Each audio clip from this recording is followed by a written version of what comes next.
let's take a look at Tennessee's, and we may go longer than 4 downs here, to be real honest with you, but let's take a look at Tennessee's offense in particular. That's where we're going to primarily focus because that's what Jimmy wrote about. So there has been this contention that Josh Heupel has shared that, and he keeps repeating it, which really just may not be the smartest thing to do from a PR standpoint because it raises expectations. But he said this is the deepest roster that he's had at Tennessee. This is not part of 4 downs, but let me just ask you, first of all, do you agree with that, Caleb? I fully agree with Josh Heupel. It absolutely is.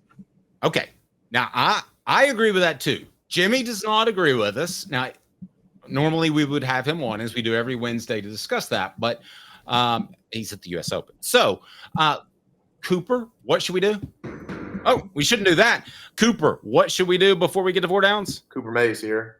Hit like and subscribe. All right, first down.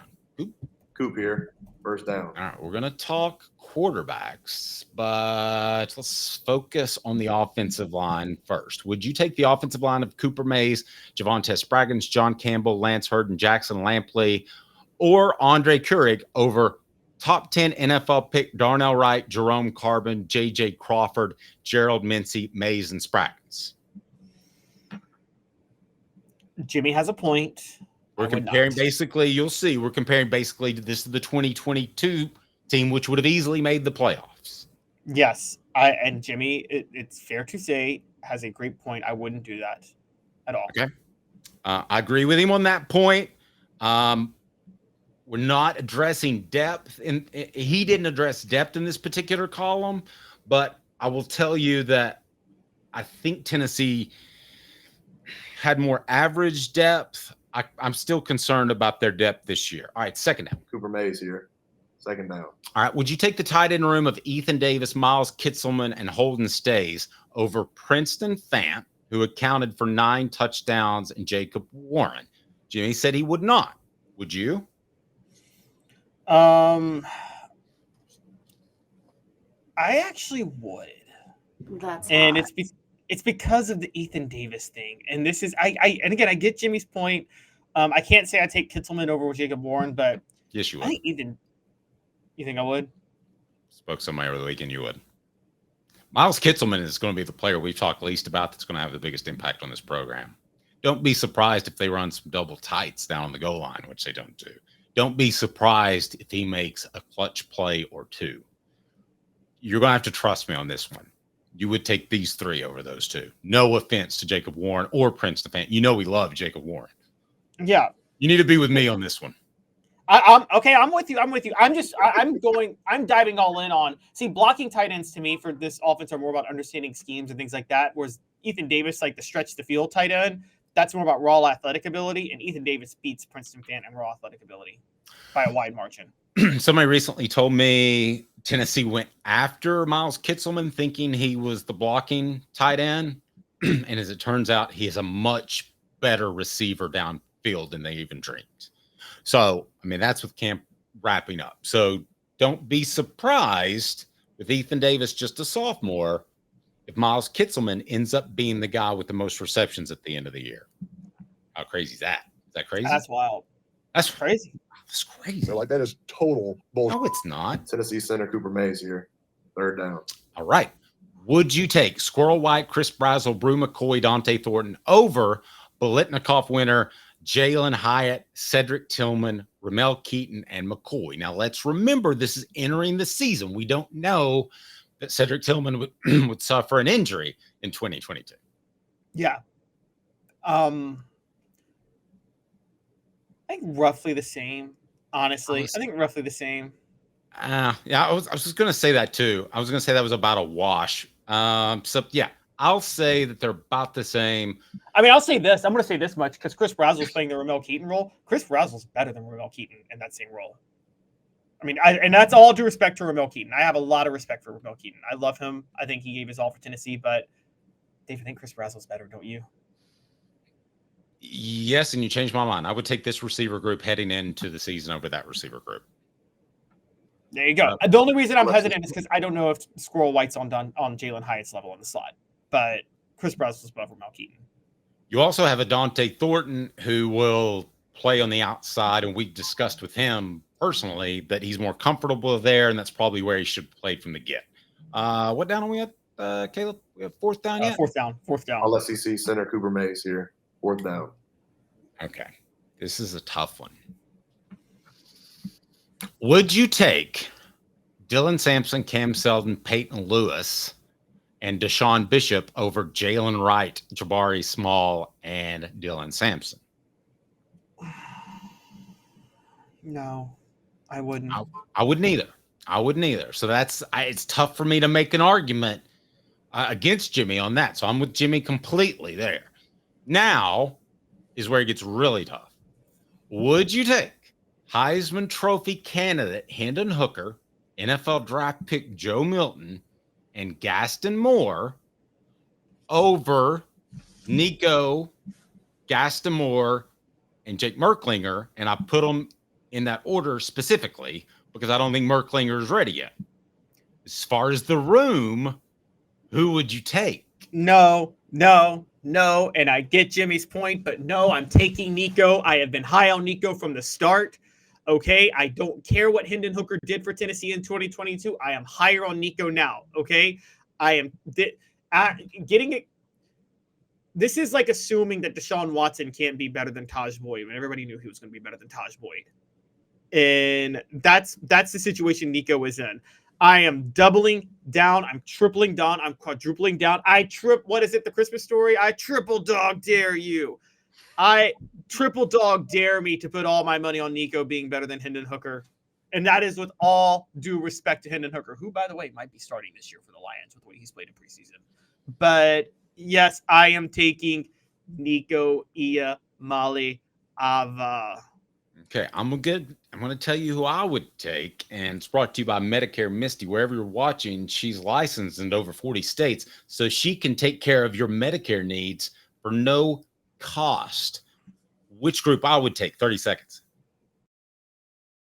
19 years this year. Well, I've been in the community since 1993. You're getting a lot of information. Unlike when you were working, they made the choice for you. Now you have to make the choice. Come to us and let us help you make it easy. Call Medicare Misty, MedicareMisty.com or 423-777-5577. Let us help them sleep at night. And we call her Medicare Misty. Tell you what, I'm taking this year's group because I think Nico is better than Hendon Hooker. And in either situation, if you have to go to the backup, Caleb, I don't think you're playing for a championship. And somebody kind of called me out because I said that Gaston Moore on our YouTube channel, which I check all the comments, guys. Somebody called me out over the weekend and said, come on, you think Gaston Moore could be a 10-win quarterback at Tennessee if he was the starter this season? And I had to back off that a little bit. Now that I think about it, I think that Tennessee is an 8 or 9 win team with Gaston Moore if he were the starter today. I think they're a 10 and possible championship team with Nico. Is that fair? And I'm curious if you agree or disagree with that. No, I think that's fair to put it that way. That's what I think too. But for people who say, because we're comparing the whole room, I mean, David, Joe Milton played the whole season in 2022. I think the drop off from Hendon Hooker to Joe Milton would even be worse than from Nico Iamaleava to Gaston Moore this year. And I think Nico's better than Hendon. So that's another reason this quarterback room is better. Like, David, Tennessee has Joe Milton in 2022 starting the whole season. They ain't beating Alabama. And they're probably not beating Pittsburgh. Fair enough. We'll take a look at the defense tomorrow. We certainly appreciate what Jimmy brings to both the website and the program, and hope he's enjoying the U.S. Open. His appearance is brought to you by our good friends at Ray Varner Ford in Clinton. When the game begins, you need a team you can rely on. Ray Varner Ford in Clinton's strong lineup of vehicles is crafted with the same dedication and hard work that drives our community. Step up your game in this 24 Ford Maverick Hybrid, $25,515. 23 Ford Escape all-wheel drive, $30,995. 24 Ford F-250 Crew Cab 4x4 STX, $59,757. Local you trust, performance you can afford. Ray Varner Ford, built for the game. All right, so we'll tackle that defense, but you can read the column on offthehooksports.com. Now we'll get to the SEC power ratings, and I'm going to go ahead and tell you. Before that, Yes. because we just did a whole thing on the offense and the breakdown, Yes. we need a verdict. Verdict is out. Is the offense better or worse than it has been in previous years under Josh Heupel? I think it's better. I think it's an injury or two away. I don't believe him that it's as deep as he wants us to believe. And I don't know why he's saying that, but I think an injury or two on the offensive line is very disconcerting. I think that because you have a first-time starter, and I'm sorry, I was Iowa. They're not Alabama. They're not Florida. The pressure that comes with it, they're not Georgia. We all know that. But when I look at this offense, I think at the end of the day, they won't have to produce as many points. So statistically, maybe they won't be as good, but they will look more dominant and better, especially from the get, because I think the schedule helps them out to work in a young quarterback. I think that everything has been set up for this year. And Chris Lowe of ESPN said this recently on a media appearance he made, that he thinks Josh Heupel has been leading up to this year. And I don't know when the schedule was made exactly, Caleb, but I think it's really nice to have two okay opponents to start the season and get your new quarterback up to speed if he needs to get up to speed. So Chris Lowe said what I said 2 years ago. Where has everybody been? I've been saying he's been building up for 2024 since the middle of 2022, in case anybody hasn't noticed. And so I agree. The offense is better. I'll just tease this. A lot of Jimmy Hyatt. We love Jimmy sometimes, and I do this too. When we're all trying to make an argument, we don't. Here's what we do as columnists when we try to make an argument. We don't put inaccurate facts in there, but we put incomplete facts in there. And it's a little incomplete to break down the offensive side when the clear difference for Tennessee on why they're better this year will be on the defense, which we'll talk about. Yes, which we will address tomorrow. And I'll go ahead and tell you that Tennessee is going to get a lot more yay votes. They are better than we expected, or they're better than they were in 2022 heading into the season. I don't see how that could be up for argument, really, Caleb. I mean, they've had an opportunity to build on that side of the ball.